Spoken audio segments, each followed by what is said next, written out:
नमस्कार। बात है सन 1700 के आसपास की, जब रूस की नज़र पहली बार अलास्का पर पड़ी। रूस के व्यापारी अलास्का की प्राकृतिक चीज़ों को बेचकर कमाई करने लगे। फिर रूस की बड़ी कंपनियों ने यहाँ आकर अपना व्यापार किया और मोटा मुनाफा कमाने लगे।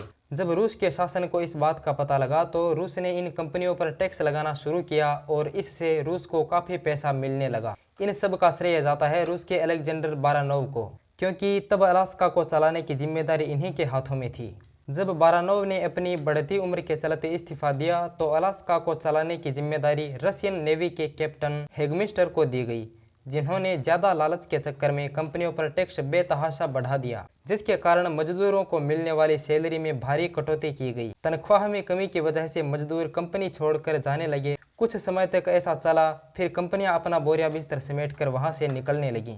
जिस समय कंपनियां अलास्का छोड़ रही थीं, उसी दौरान क्रीमियन वॉर हो रहा था, जिसमें रूस का युद्ध British empire, Ottoman empire, France जैसी बड़ी ताकतों से था। रूस ने क्रीमिया को जीतने के लिए एड़ी चोटी का जोर लगाया, लेकिन फिर भी 3 साल तक चले इस युद्ध में रूस को मुंह की खानी पड़ी।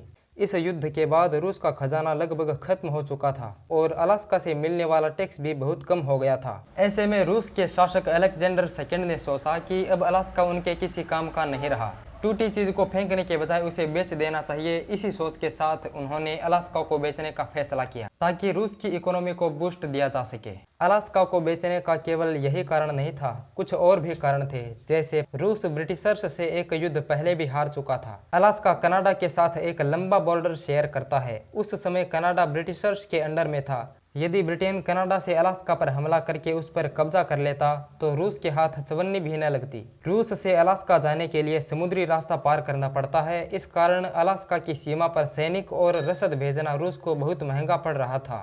उस समय रूस अमेरिका का दुश्मन नहीं था और अलास्का के सबसे नज़दीक फ्रेंडली कंट्री अमेरिका ही था। इसलिए रूस ने अलास्का को अमेरिका को बेचने का फैसला किया। श्रीलंका दिवालिया हो गया, लेकिन उसने अपनी बुरी आर्थिक स्थिति से बाहर निकलने के लिए किसी राज्य को नहीं बेचा।